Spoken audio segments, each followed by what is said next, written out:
Sesión General INPER.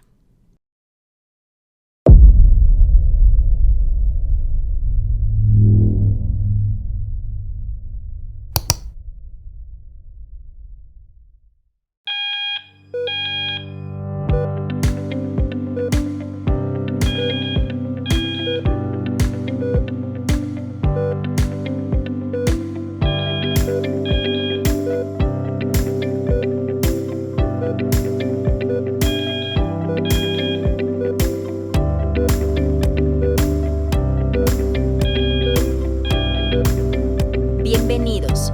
Comenzamos.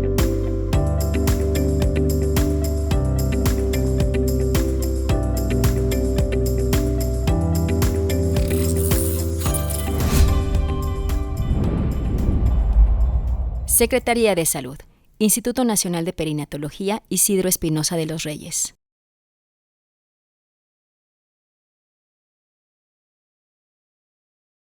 Buenos días a todos. En primer lugar, muchísimas gracias por esta invitación. Es un honor para mí estar hoy aquí. Bueno, como está avisado, este tema se trata de hipertensión pulmonar y de la hemodinamia. O sea, yo les voy a hablar básicamente del manejo con ultrasonido, que es a lo que me dedico. Cuál es la importancia que tiene el ultrasonido tanto en el diagnóstico como en el seguimiento de la hipertensión pulmonar. Me cuesta a veces entender cómo podemos manejar la hipertensión pulmonar sin el auxiliar del ultrasonido. Así que a eso es a lo que me voy a referir. El sumario de presentación va a pasar por las definiciones, factores intervinientes, diagnósticos clínicos asociados, predictivos en la evolución de la hipertensión, diagnóstico ecocardiográfico, cómo cuantificamos las resistencias vasculares pulmonares, algo de óxido nítrico y un poquito de hipertensión pulmonar en displasia. Bueno, básicamente hipertensión pulmonar se define como un complejo desorden que se caracteriza por la presencia de elevadas resistencias vasculares pulmonares asociadas con shunt de sangre desoxigenada desde la circulación pulmonar hacia la sistémica, causando hipoxemia. Típicamente la hemos visto en los chiquitos de término, cercanos al término, pudiendo ser primaria, donde el problema principal está en los vasos pulmonares, o secundaria en enfermedades asociadas del parénquima pulmonar. El shunt se produce de derecha a izquierda, o sea, de la sangre desoxigenada a la oxigenada. En general se hace a través del mismo pulmón, pero cuando están presentes los shunt ductal o el shunt atrial, podemos identificar shunts de sangre desoxigenada y oxigenada, como vamos a ver, ¿no es cierto?, que contribuye al diagnóstico de la hipertensión. En ambas situaciones, la hipertensión se asocia con afectación del gasto cardíaco, tanto del derecho como del izquierdo. Y en esto es importante, aunque yo sé que ya pasaron por una charla muy completa de transición, pero que recalcar los eventos que suceden en este momento trascendental en la vida de cualquier persona, que es la transición de la vida fetal a la vida neonatal. En este momento lo más importante es precisamente que el pulmón se va a expandir. El pulmón, que en la vida fetal estaba prácticamente sin circulación, porque el principal órgano que oxigenaba era la placenta, ahora tiene que empezar a funcionar. Para lo cual entonces el flujo de sangre de este output combinado, que era tan bajo en la vida fetal, pasa a ser fundamental en la vida neonatal, y así aumenta significativamente para llenar el pulmón, y de esta manera, con la expansión pulmonar más la oxigenación, bajar las resistencias vasculares pulmonares y aumentar el flujo pulmonar. De esta manera, este flujo significativo del pulmón va a retornar a través de las venas pulmonares a las cavidades izquierdas para transformarse en el principal en la principal fuente circulatoria hacia las cavidades izquierdas, al mismo tiempo que se restringe la que provenía por el foramen oval y que condicionó al desarrollo de las cavidades izquierdas y que provenía de la placenta. Por esto es que es tan importante que la remoción de la placenta se produzca una vez que se ha establecido una respiración efectiva, dado que si la misma se remueve antes que el pulmón se haya expandido y oxigenado, lo que va a suceder es que este flujo se va a ver restringido cuando este también lo hace, y la cantidad de sangre que circulará por las cavidades izquierdas hacia la circulación sistémica va a verse restringida, generando una situación de hipoflujo sistémico. Esto obviamente tiene una severa repercusión, particularmente en cualquier recién nacido en transición, ya sea de término o de pretérmino. ¿Qué entidades o qué etiologías tiene la hipertensión pulmonar neonatal? Bueno, la más conocida y la más frecuente, que es la que nos hemos referido, es la mala adaptación. O sea, las estructuras y el número de vasos son normales, pero existe una reactividad anómala. En general es secundaria a la enfermedad de membrana hialina, a la asfixia, a la hipertensión asociada a aspiración de líquido amniótico meconial, a sepsis, a neumonía. Algunos fármacos maternos se asocian, como son los salicilatos, inhibidores selectivos de la serotonina. Hay otra forma que es la malformación o la remodelación vascular. En ella, la muscularización es excesiva. De las arterias hay engrosamiento muscular, hay extensión distal a vasos normalmente no vascularizados. La tercera es el subdesarrollo vascular, que es lo que vemos en la hipoplasia de pulmón, en la hernia diafragmática, en el oligoamnios, que se asocia a una prolongada ruptura de membranas. Se ha identificado alteraciones génicas. Bueno, aquí abajo no se ven, pero bueno, génicas asociadas que se han ampliado al espectro etiológico y pueden orientar al diagnóstico y al manejo en casos refractarios. Allí abajo estaban enumerados, pero no sé por qué razón la diapositiva se ve cortada, pero bueno, entre las cuales lo más conocido obviamente es la trisomía 21, que sabemos que las resistencias se permanecen elevadas. Sin embargo, hay genes que se han identificado en cuanto a la vasoconstricción y a la reducción del número de vasos que llevan la sangre al pulmón. Esos genes se están identificando y son los que estaban allí abajo escritos. Con respecto a los factores que modifican la transición vascular al nacer, ya conocemos que la cesárea electiva es uno de los factores más frecuentes. Falta la compresión del canal del parto, eso genera que no haya una adecuada expansión pulmonar y entonces se demora la caída de la resistencia vascular pulmonar. El pretérmino tardío en general tiene una mayor predisposición a la incidencia de la falla respiratoria hipoxémica y una vasculatura bastante desarrollada como para desarrollar una hipertensión pulmonar. Sabemos que los corticoides prenatales protegen, disminuyendo las resistencias vasculares pulmonares y mejorando el flujo pulmonar.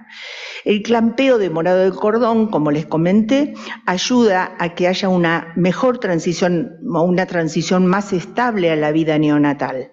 La hipotermia en general aumenta las resistencias vasculares pulmonares y eso lo vemos en el tratamiento de la asfixia, ¿no es cierto?, con hipotermia terapéutica.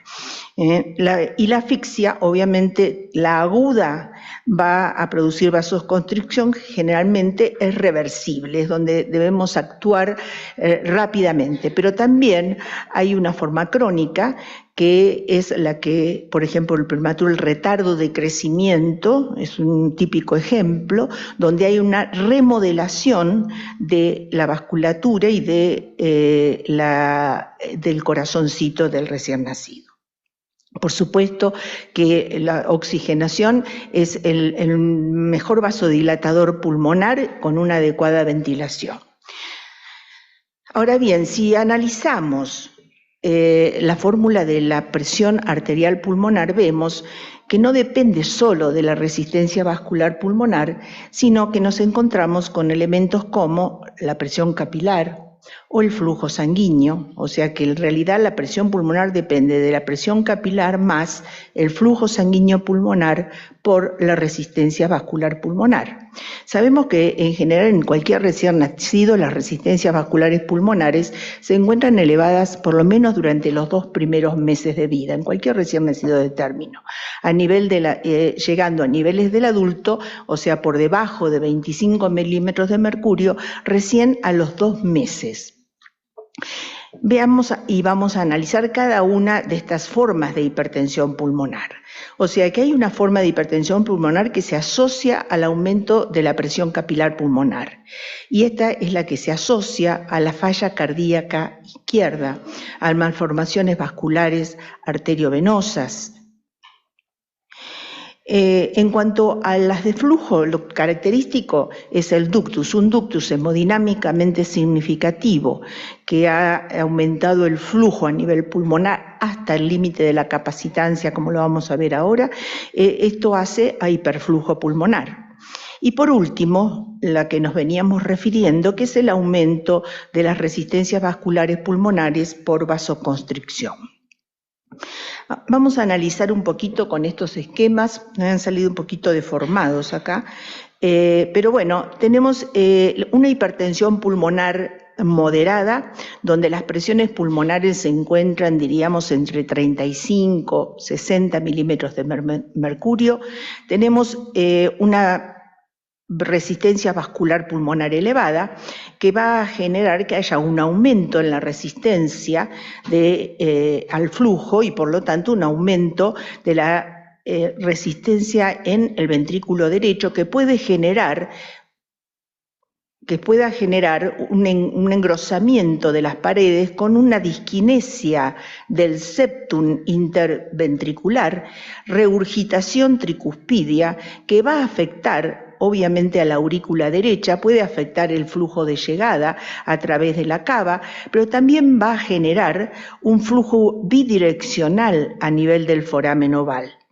El ductus va a generarse con un flujo que va a ser bidireccional, que nos va a permitir predecir las presiones pulmonares. Todo esto va a contribuir a que la cantidad de sangre que llegue a las cavidades izquierdas se vea disminuida, generando un bajo gasto en el ventrículo izquierdo, que seguramente va a afectar la perfusión tisular. Cuando esta situación avanza, nos encontramos ante una hipertensión pulmonar severa, donde las resistencias vasculares pulmonares se encuentran por encima de 60 milímetros de mercurio. Aquí nos vamos a encontrar entonces con una situación en la cual se va a agregar a lo que recién comenté del aumento de las resistencias vasculares pulmonares, un abombamiento del septum interventricular de derecha a izquierda. O sea que vamos a tener regurgitación a nivel de la tricúspide, desde el ventrículo derecho a la aurícula derecha, vamos a tener una restricción en el ingreso de sangre a las cavidades derechas, vamos a tener un flujo de derecha a izquierda a través del foramen oval. El shunt ductal también va a ser de derecha a izquierda y de esta manera la cantidad de sangre que va a retornar a las cavidades izquierdas va a verse afectada. Pero también hay otro factor que va a condicionar que este ventrículo se vea restringido en cuanto a su volumen y es este abombamiento septal. O sea, no solo va a tener un ingreso de sangre restringido, sino que el volumen que va a manejar el ventrículo izquierdo se va a ver afectado por este abombamiento septal. Todo ello va a contribuir a que el gasto del ventrículo izquierdo se vea severamente afectado con caída de la perfusión a todos los órganos. Ahora, veamos la situación cuando esto es de etiología cardiovascular, o sea, nos encontramos ante una disfunción de las cavidades izquierdas. El ventrículo izquierdo se encuentra disfuncionante, situación que a veces nos encontramos en los procesos de remodelación, típicamente, por ejemplo, del retardo de crecimiento, donde se ve un ventrículo izquierdo con una fragilidad mayor, con tendencia a la disfunción diastólica. Por lo tanto, vamos a observar que el septum, en lugar de estar abombado de derecha a izquierda, lo va a hacer de izquierda a derecha, generando una restricción al ingreso de sangre desde la aurícula izquierda hacia el ventrículo izquierdo. La aurícula izquierda va a yuntear hacia la derecha a través del foramen oval. Va a haber una restricción en el ingreso de sangre a las cavidades izquierdas porque obviamente va a haber una limitante generada por esta resistencia aumentada de las cavidades izquierdas que van a estar pletóricas y va a afectar la resistencia vascular pulmonar. ¿Cómo lo va a afectar? Bueno, obviamente generando una plétora del pulmón que puede llevar a un edema hemorrágico.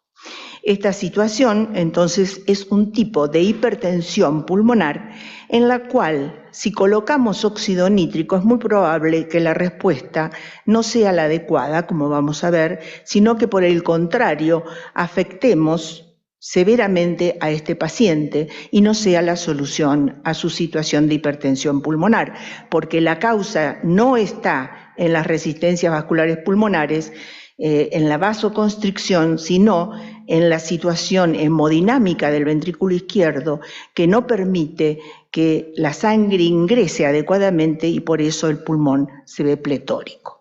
Esto es por aumento entonces de la presión capilar, como dijimos. Y la última es la situación en la cual nos encontramos con un ductus hemodinámicamente significativo, que también puede causar un edema hemorrágico. ¿Por qué? Porque bueno, ha pasado el momento o la oportunidad de atención y este ductus se ha transformado en un ductus hemodinámicamente significativo que requiere tratamiento porque ha generado un shunt de izquierda a derecha que llenó el pulmón de sangre y genera un aumento de la presión dentro de los vasos pulmonares que puede trasladarse a un edema hemorrágico y generar entonces esta situación de dilatación de las cavidades izquierdas, como vemos por aumento del flujo desde el pulmón hacia las cavidades izquierdas, como lo vemos habitualmente en un ductus hemodinámicamente significativo, aumento del ventrículo izquierdo y aumento del gasto del ventrículo izquierdo hasta un límite, hasta el límite en el cual la situación ya está tan comprometida que va a generar caída de la perfusión tisular. Ahora, muy bien, ¿qué preguntas debemos hacernos cuando nos enfrentamos ante un supuesto diagnóstico de hipertensión pulmonar? Primero, si el corazón es estructuralmente normal. O sea, primero el auxilio de los cardiólogos es fundamental en descartar una cardiopatía congénita. Es a veces indistinguible de una entidad con una malformación cardíaca. Así que el auxilio, trabajamos los neonatólogos con los cardiólogos, eso es indiscutible. ¿Cómo medimos las presiones pulmonares? Es la segunda pregunta que debemos responder. ¿En qué dirección se mueven los shunts, si están presentes tanto el ductal como el del foramen oval? Y determinar cuándo las resistencias vasculares pulmonares afectan a los gastos cardíacos. Como sabemos, todo lo que es hemodinamia se rige por leyes que tienen que ver con la física y por lo tanto la ecuación de Bernoulli rige la relación entre la velocidad con que se mueve el líquido por el gradiente de presión creado entre dos cavidades. Y así es que un gradiente de presión entre el ventrículo derecho y la aurícula derecha va a regirse por esta ley, también la de un ductus, también la de un foramen oval. Ahora, la fórmula a la cual responde es 4 por la velocidad del líquido al cuadrado. Ahora, muy bien, ¿cómo lo identificamos? Bueno, esto sería el ventrículo derecho, esta es la aurícula derecha y esta es la válvula tricúspide.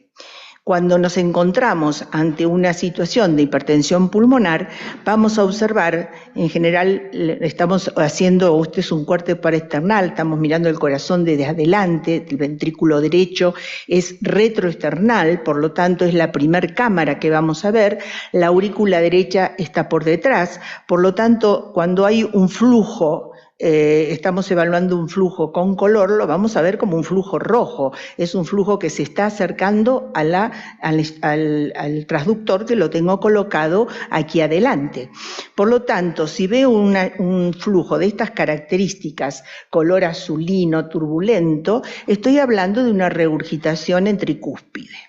Y ahí es donde debemos colocarnos en la aurícula para medir esta regurgitación tricúspidea. ¿Qué vamos a obtener? Bueno, vamos a obtener obviamente una onda al colocar el Doppler que se aleja al color azul y que por lo tanto que es negativa y que en movimiento lo vamos a ver de estas características. Fíjense qué retorno tiene. También este bebé tenía una regurgitación mitral muy importante, era una disfunción diastólica con una hipertensión pulmonar severa. Y bueno, aquí lo que hacemos es colocarnos con el Doppler en esta regurgitación y medir el gradiente. Una vez que medimos el gradiente, entonces a esto le sumamos la presión de la aurícula, que es entre 5 y 10 milímetros, y vamos a obtener una apreciación objetiva de la resistencia vascular pulmonar, la cual podemos comparar con la presión sistémica, sistólica, y si esta supera la presión sistémica, entonces diremos que la resistencia vascular pulmonar es suprasistémica y estamos ante una hipertensión pulmonar importante. Otro elemento que tenemos y disponemos en la vida neonatal temprana es el ductus. Si tenemos, están un poco deformadas las imágenes porque se ha achicado la pantalla en sentido vertical y se ha agrandado en sentido lateral. Pero bueno, básicamente este es un perfil de la maqueta que yo utilizo en docencia de ecocardio y bueno, lo que estamos observando aquí es que estamos en la observación desde aquí, lo puse para que ustedes se ubiquen, el transductor lo tengo colocado donde está la flecha, de manera tal que si yo tengo un ductus que está identificado acá con este color violeta, va a conectar el tronco de la pulmonar con la aorta descendente.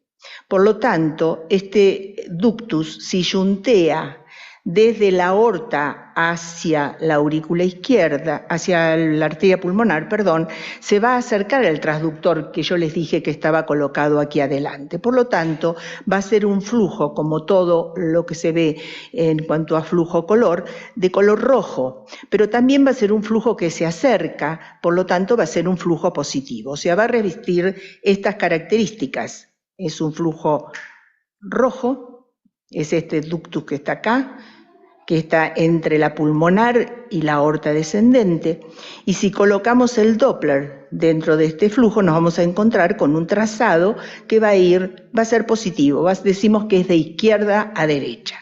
Este ductus obviamente no es el ductus de una hipertensión pulmonar. Aquí lo que estoy viendo es obviamente un shunt que va desde la aorta hacia la pulmonar, o sea, tengo una presión sistémica que supera a la presión pulmonar. Por lo tanto, no es un shunt ductal que me ayude a identificar hipertensión pulmonar, por lo menos diría en prima facie que no la tendría. Ahora, muy bien, si pudiéramos ejemplificar con estos trazados las presiones pulmonares y las presiones sistémicas a llegar al ductus, nos encontramos, ¿no es cierto?, la presión, la pulmonar llega al ductus antes de lo que llega el recorrido de la aorta al ductus. Por lo tanto, el pico sistólico va a ser anterior, perdón. El pico sistólico va a ser anterior al al pulmonar, al sistémico. Es entonces que si viéramos que las presiones pulmonares se elevan en la sístole temprana, esto se va a transmitir a nivel del Doppler pulsado, ya no con un flujo continuo, como veíamos recién, sino con una melladura, con una separación que va a reflejar unas presiones pulmonares negativas. Sin embargo, con este trazado Doppler yo puedo decir que este bebé tiene presiones pulmonares infrasistémicas, porque veo que el shunt es fundamentalmente de izquierda a derecha. Por lo tanto, no diría que es una hipertensión pulmonar que nos preocupa. Si en cambio la presión pulmonar supera en la mitad del ciclo a la presión sistémica, nos vamos a encontrar con un registro en el Doppler que va a ser tan negativo como positivo. Por lo tanto, yo aquí puedo decir que las presiones pulmonares se encuentran a nivel sistémico. Estamos ante una hipertensión pulmonar moderada, seguramente con presiones cercanas a 60. Pero si durante todo el ciclo las presiones pulmonares superaran a las presiones sistémicas, nos encontramos con un registro de estas características, donde fundamentalmente voy a tener presiones pulmonares que son suprasistémicas en todo el circuito, en todo el ciclo. Si esto lo trasladamos al Doppler color, nos encontramos que esta, por ejemplo, sería un shunt de izquierda a derecha y este, en cambio, sería un shunt en color de derecha a izquierda. A simple vista uno ve que es color azul, no es color rojo. Por lo tanto, este shunt seguramente es de una hipertensión pulmonar. ¿De qué manera nos ayuda el foramen oval? Bueno, el foramen oval es un flujo que obviamente es fundamentalmente positivo, con un componente de derecha a izquierda que es negativo, que es este, y en el color yo voy a observar un flujo que se va a acercar al transductor, porque la aurícula izquierda respecto a la derecha es posterior, por lo tanto se acerca al transductor, da un trazado fundamentalmente positivo, pero también rojo. Cuando las presiones pulmonares, las presiones del lado derecho, o sea, de la aurícula derecha, se elevan, entonces voy a tener un flujo por el foramen oval de estas características, como el que están viendo aquí abajo. Este flujo es un flujo que llama la atención, que puede estar hablando de una hipertensión pulmonar y al colocar el color se lo va a ver color azul, se aleja del transductor. Es por lo tanto este foramen oval, un foramen oval que induce a pensar en hipertensión pulmonar. O sea, que vamos a ver de qué manera entonces los diferentes shunt ayudan al diagnóstico de hipertensión pulmonar. Si nos encontramos con una regurgitación tricuspidia de estas características, un ductus de derecha a izquierda, un foramen oval de derecha a izquierda, no hay ninguna duda que el tratamiento es el oxígeno, con obviamente que no tengamos acidosis, y el óxido nítrico sería la opción. Si en cambio nos encontramos con un pulmón de estas características, obviamente que no debemos colocar óxido nítrico en un pulmón que está colapsado, que es una enfermedad de membrana hialina, ¿no es cierto? Una asfixia que no se ha llegado a expandir el pulmón. Acá la prioridad es expandir el pulmón, es el reclutamiento alveolar. Ese es el tratamiento específico. Aquí obviamente no va a llegar el óxido nítrico y mucho menos el oxígeno. Por lo tanto, necesitamos expandir ese pulmón. Acá no hay ninguna duda. Los shunts, bueno, podrán ser de izquierda a derecha, de derecha a izquierda, dependerá del grado de colapso del pulmón. Pero fundamentalmente el tratamiento acá no es ponerle óxido nítrico, que a veces nos ha pasado, ¿no? De que hipertensión pulmonar, seguro, porque está hipoxémico, y sin mirar la eco pulmonar, que hoy en día nos ayuda un montón, colocamos óxido nítrico. No es el tratamiento. Reclutemos el pulmón. Hoy el auxilio de la eco pulmonar, que es sencilla, es fácil de hacer, nos permite identificar un pulmón expandido, sin estar irradiando al paciente. Ahora, si nos encontramos ante una disfunción ventricular, aquí el ductus va a ser de derecha a izquierda, pero el foramen oval va a ser de izquierda a derecha. Aquí el tratamiento tampoco es el óxido nítrico, acá es mejorar la función diastólica o la disfunción ventricular, porque tampoco este bebé se va a beneficiar con la administración de óxido nítrico, porque este ventrículo no tiene capacidad para recibir el flujo de sangre que va a venir del pulmón al vasodilatarlo. O sea, primero debemos corregir la disfunción diastólica. ¿Qué otros elementos tenemos para el diagnóstico de hipertensión pulmonar? Bueno, el otro elemento es estudiar directamente el flujo de la pulmonar, o sea, ubicarnos en la arteria pulmonar, Es un flujo que estamos ubicados aquí en el paraesternal, sería ubicado a este nivel del ventrículo derecho. Es un flujo que se aleja del transductor, por lo tanto es color azul, va a ser negativo. La onda de flujo es habitualmente una onda de estas características, regular, con un pico que está alrededor de más de 35% de la eyección, del ciclo completo de eyección, sin 35-45%, y eso es normal, límites netos. Límites netos. En cambio, si tenemos una hipertensión pulmonar, esta aceleración al pico se ve claramente, o sea, vemos que el pico se encuentra a menos de 35%, o sea, fíjense que es muy distinta la onda de esta pulmonar que la onda de esta. Acá hay una aceleración, hay una onda picuda, se parece a la de la aorta. Entonces ahí podemos predecir que este bebé puede tener hipertensión pulmonar. O sea que de esta onda redondeada pasamos a una onda picuda. Y si esta onda picuda aparte tiene este notching en la rama ascendente, o sea, esta melladura, que puede ser incluso muy desflecada, está indicando de que hay una alta resistencia al ingreso de sangre al pulmón. Por lo tanto, esto es otro patrón de hipertensión pulmonar. Entonces, hasta ahora hemos visto regurgitación, flujo abductal como marcador, aceleración al pico de la arteria pulmonar y regurgitación tricuspidia como elementos de diagnóstico. Pero bueno, tenemos otros elementos, como por ejemplo el abombamiento septal, que habíamos comentado. El abombamiento septal, cuando hay un abombamiento de derecha a izquierda, este es el ventrículo derecho, el ventrículo izquierdo es este, el septum se abomba de derecha a izquierda, y esto obviamente va a restringir no solo el flujo que sale del ventrículo derecho, sino también el flujo del ventrículo izquierdo, o sea, vamos a tener el gasto de ambos ventrículos, no en una situación donde el septum se encuentra rectificado o en su situación normal. Y acá lo que estamos mostrando es afectación de ambos gastos en el abombamiento y recuperación cuando este no está abombado.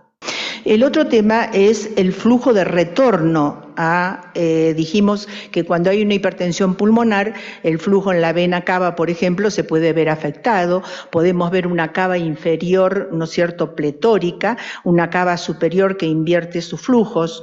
A nivel de las venas pulmonares, podemos observar que este es un flujo pulmonar aceptable, que llega más o menos a 50 de velocidad, centímetros, y este sería un flujo de las venas pulmonares afectado, donde realmente nos encontramos con resistencia y poco flujo de retorno.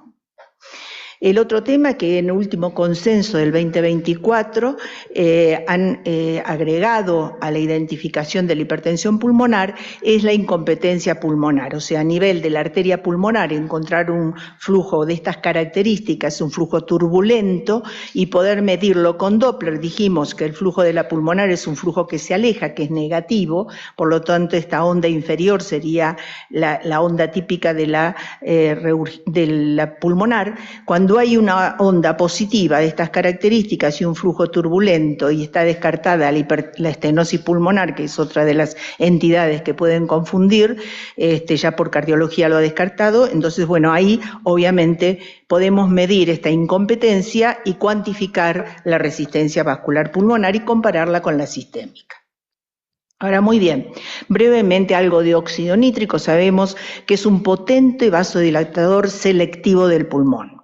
Se usa como coadyuvante en la falla respiratoria hipoxémica e hipertensión pulmonar, mejora la oxigenación y disminuye los requerimientos y necesidades de ECMO. Reduce la incidencia de displasia broncopulmonar y se ve que la mejoría en general se produce dentro de la hora, aunque hay un 20% de pacientes que lo hacen luego. El ingreso oportuno en general mejora la respuesta y se llama ingreso oportuno, con un índice de oxigenación que se encuentre en 25 Entonces, cuando el ingreso no se produce en tiempo oportuno, obviamente la respuesta no va a ser la misma. Lo otro importante es una adecuada expansión pulmonar, como vimos, o sea, y de esto hay un artículo antiguo de Kinsella y de Atman que demostraba que colocando los pacientes en alta frecuencia con óxido nítrico había mejor respuesta, y esto tiene que ver con la expansión pulmonar, ¿no es cierto? Mejor volumen pulmonar, mejor acceso del óxido nítrico a los vasos. Entonces, este trabajo aún está vigente y ha sido, confirmado por bibliografía actual. En cuanto a esta a población, que son, la definió Finner y Barrington, han sugerido que cerca de un 50% de los pacientes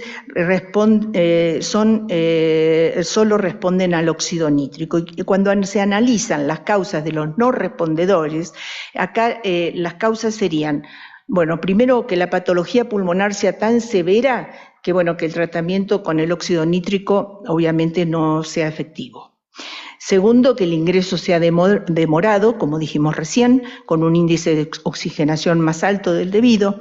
No se ha logrado una expansión pulmonar adecuada y por lo tanto el óxido nítrico no llega y por lo tanto hay error de ventilación-perfusión. O estamos con excesivo volumen, y ojo que el excesivo volumen también produce vasoconstricción y aumento de las resistencias vasculares pulmonares. Ahí no es el tratamiento del óxido nítrico, ahí es mejorar la ventilación, lo mismo que en la atelectasia.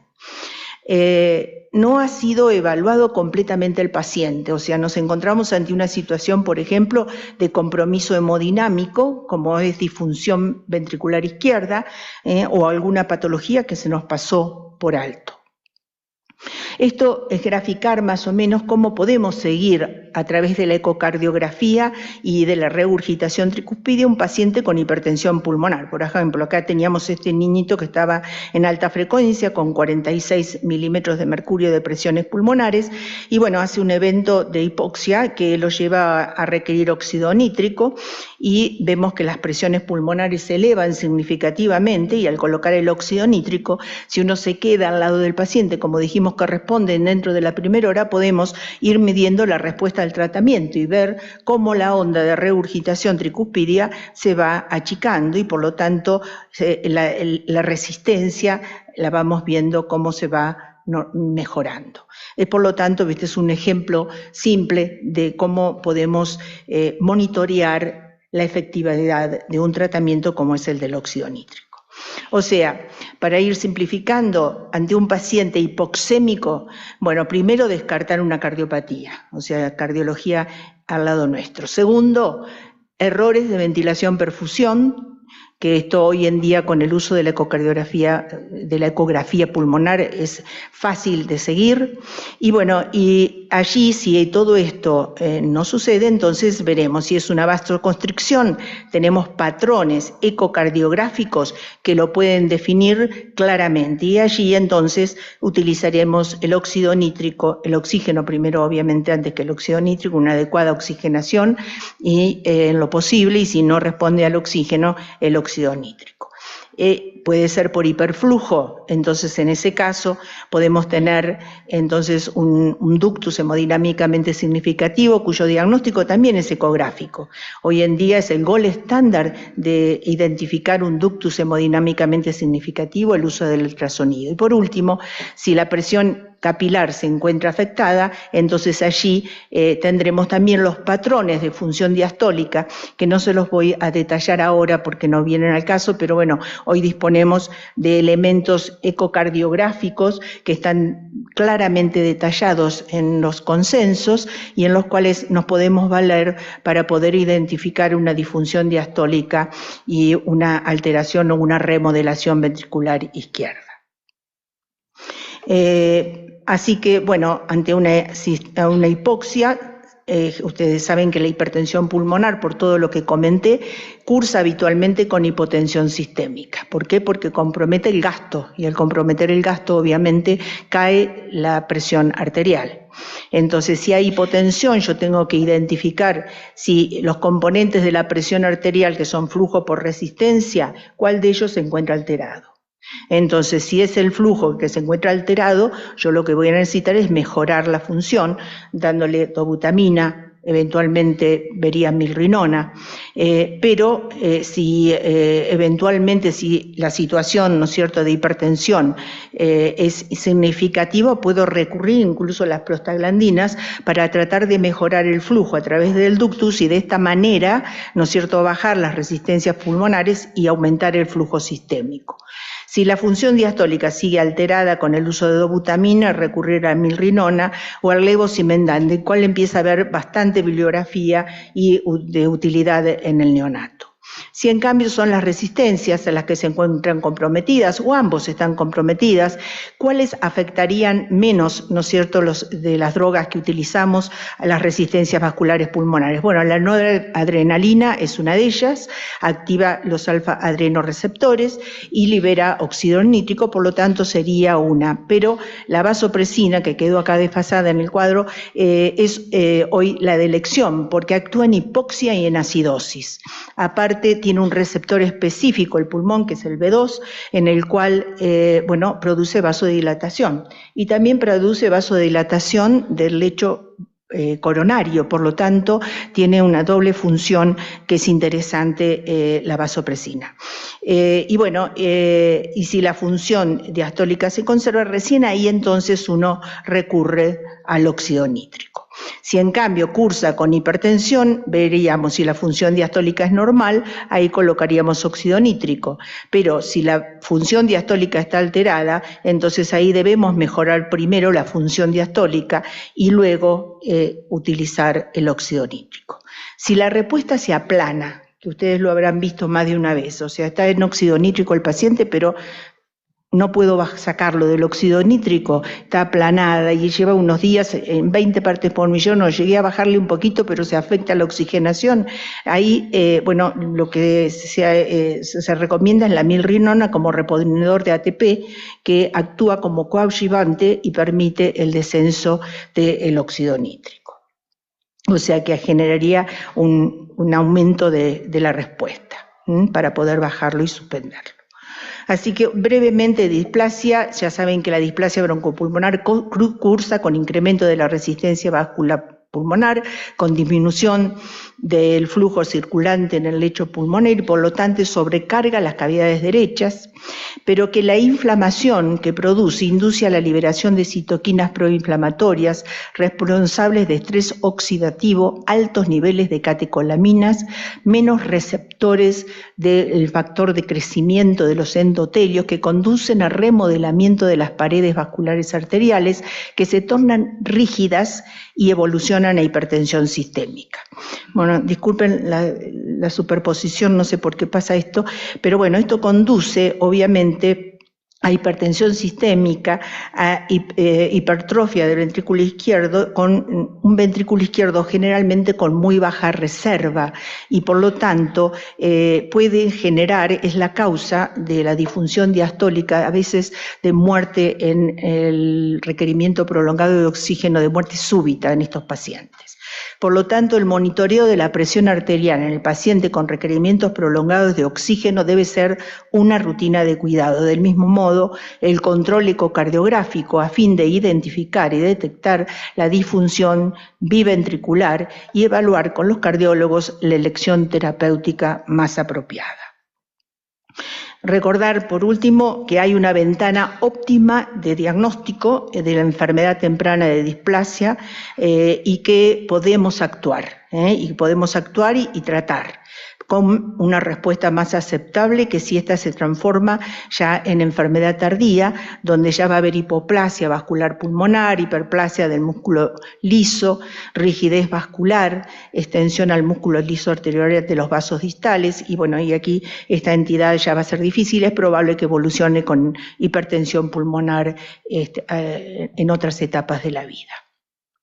Y para concluir entonces, poder identificar y cuantificar las presiones pulmonares en las diferentes entidades que comprometen la resistencia vascular pulmonar es el desafío para el tratamiento oportuno y temprano, del cual va a depender la morbilidad y la mortalidad neonatal asociada a esta entidad. Y es el ultrasonido el gold estándar en su identificación, tratamiento y seguimiento. Así que bueno, esta es la conclusión de esta charla. Les dejo nada más mi agradecimiento por la invitación.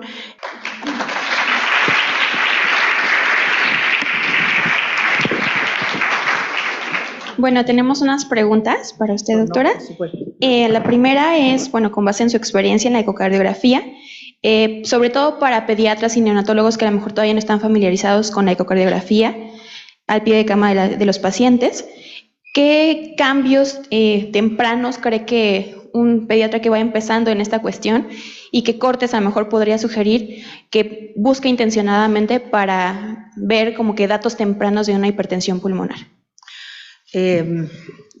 Bueno, básicamente yo creo que el entrenamiento en ecocardio tiene digamos, una estrategia, ¿no? Y uno identificar las cavidades cardíacas, identificar las estructuras cardíacas es el puntapié inicial. Hablar de hipertensión pulmonar sin haber tenido este entrenamiento de identificar las estructuras primero, va a ser muy difícil que uno pueda después, ¿no es cierto?, evaluar las presiones pulmonares. Pero lo que sí, obviamente, tenemos que usar, y es importante que recurran, es en la presencia de ductus a la saturación pre y postductal, que es un dato clínico importante. Los datos clínicos también ayudan y es importante que los tengamos en cuenta. También, si tienen la posibilidad de la oximetría regional, es de utilidad. Porque, bueno, contribuye, ¿no es cierto?, al diagnóstico. Y bueno, y iniciar el entrenamiento. El entrenamiento en ecocardiografía exige un entrenamiento. Se dicen que alrededor de 150 ecocardios son necesarios para lograr un adecuado entrenamiento, ¿no? Mientras que el pulmonar exige unos 25 estudios completos para que uno esté entrenado. Pero bueno, digamos, es todo empezar este camino. Yo creo que si algo induce a hacerlo es la hipertensión pulmonar. La hipertensión pulmonar es una de las entidades, juntos con el ductus, que son el gol estándar. O sea, poder identificar la hipertensión pulmonar y la severidad de la hipertensión pulmonar es ecográfica, no hay otra manera. Podemos sospecharla con una pre y postductal, ¿no es cierto?, saturometría diferencial o con una oximetría diferencial muy significativa, pero bueno, quien va a confirmarlo va a ser siempre el ultrasonido. Así que yo los invito a que lo inicien si no lo han iniciado, y aquellos que han empezado continúen, porque es un camino que se debe transitar, se puede, es mejor para nuestros pacientes, eso estoy convencida. Bueno, otra pregunta es, en el contexto de un paciente con hipertensión pulmonar asociado a hernia diafragmática, ¿qué manejo farmacológico en su experiencia ha visto como el idóneo de manera inicial? Bueno, la hernia diafragmática es una de las entidades donde uno se frustra, ¿no?, con mayor frecuencia, porque bueno, precisamente pero en general con todos los tratamientos, ¿no?, uno se frustra, y depende mucho del momento diagnóstico en que se haya hecho en la etapa prenatal, que predice, ¿no es cierto?, cómo va a ser la evolución de ese paciente. Pero bueno, el tratamiento es obviamente el de una adecuada ventilación primero y la administración de óxido nítrico luego. Tratar de rescatar la parte de pulmón que nos queda, pero en general una hernia diafragmática de las importantes, ¿no es cierto?, que desplazan el corazón, que desplazan el pulmón y que lo comprimen, no solamente el izquierdo, sino también comprometen el pulmón derecho en la izquierda, o bueno, ni que hablar de la derecha. Bueno, son situaciones que realmente complican mucho la ventilación, y lograda una buena ventilación vamos a tener una respuesta mejor a la hipertensión pulmonar. Pero es una estructural, ¿no? Es una hipertensión severa donde es muy difícil lograr una buena respuesta, aún identificado. Y donde el eco es muy difícil a veces, porque las estructuras están muy distorsionadas. Ahí el auxilio de los cardiólogos que saben mirar el corazón de distintas maneras, ¿no es cierto?, es fundamental. Bueno, le agradecemos mucho, doctora. Muchas gracias.